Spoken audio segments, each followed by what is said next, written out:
It's not hard to imagine Donald Trump leading us into a war just because somebody got under his very thin skin.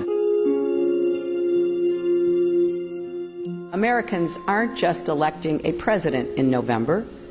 We're choosing our next commander-in-chief, the person we count on to decide questions of war and peace, life and death. And like many across our country and around the world, I believe the person the Republicans have nominated for president cannot do the job.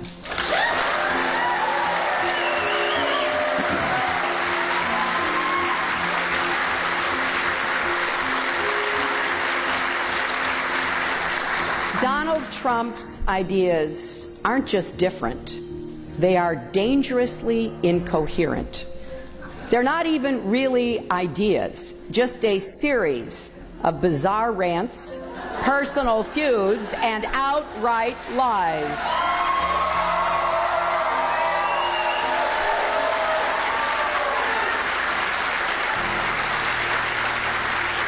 He is not just unprepared, he is temperamentally unfit to hold an office that requires knowledge, stability, and immense responsibility.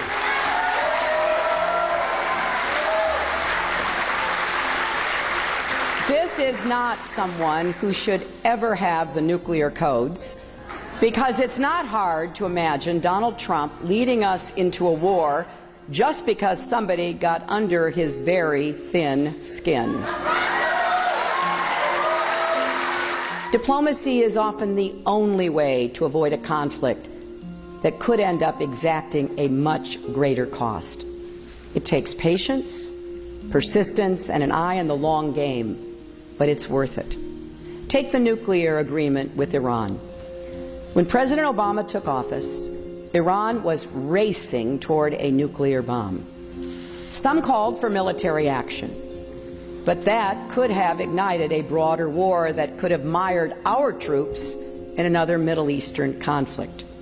President Obama chose a different path, and I got to work leading the effort to impose crippling sanctions. We brought Iran to the table, we began talks, and eventually we reached an agreement that should block every path for Iran to get a nuclear weapon. Donald Trump says we shouldn't have done the deal. We should have walked away. But that would have meant no more global sanctions and Iran resuming their nuclear program and the world blaming us. So then what? War? Telling the world, good luck, you deal with Iran? Of course, Trump doesn't have answers to those questions. Donald Trump doesn't know the first thing about Iran or its nuclear program. Ask him. It'll become very clear very quickly. Now imagine Donald Trump sitting in the Situation Room, making life or death decisions on behalf of the United States. Imagine him deciding whether to send your spouses or children into battle.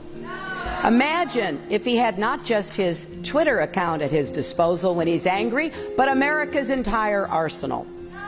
Do we want him making those calls? Someone thin-skinned and quick to anger who lashes out at the smallest criticism. Do we want his finger anywhere near the button?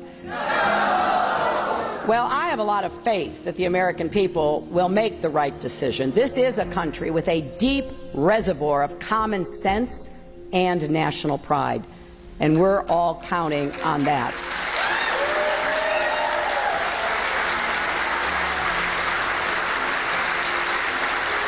Because making Donald Trump our commander-in-chief would be a historic mistake, and it would undo so much of the work that Republicans and Democrats alike have done over many decades to make America stronger and more secure. It would set back our standing in the world more than anything in recent memory, and it would fuel an ugly narrative about who we are, that we're fearful, not confident, that we want to let others determine our future for us instead of shaping our own destiny. That's not the America I know and love.